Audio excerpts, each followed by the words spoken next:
Funny Navy story time, part 84. Let's talk about interacting with wildlife on duty, shall we? Now, when I was in Japan a couple weeks out of the year during the crab mating or migration season, I'm not sure which, they would come up on land and cover every inch of landscape, and as you're driving around the orange facility, it sounded like the road was made of pop rocks.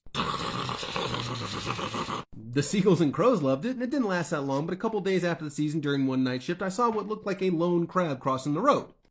It was late, I was bored, so I stopped my rig, hopped out, and expanded my baton to mess with it. As I'm nonchalantly sauntering over, I find out that it is not in fact a crab, and it is in fact a spider the size of a dinner plate. Yeah. I don't have a problem with spiders, but this one stood up on his hind legs and hissed at me, and it wasn't like a normal hiss, it was more like... Okie dokie. I am a 6'4" brick shithouse, and if that thing would have asked for my wallet and watch, I would have handed it to him and walked the fuck away. I also have to say, a couple weeks out of the summer, the spider webs got so bad you had to do your bunker checks with a piece of bamboo swinging it in front of you, and by the end of the night, it looked like you had a big piece of cotton candy.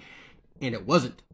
These spider webs were so thick you couldn't just simply walk through them, and driving around this ordnance facility all night, when you got back to post, it looked like you had streamers off the back of your car, like you just went through a parade. I swear, between Hiroshima and Nagasaki, something is messed up in their ecosystem, because Japan's wildlife does not grow like the rest of the planet's wildlife.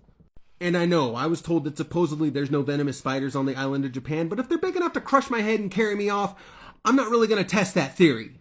What stories like this do you have? State your comment below and have a nice day.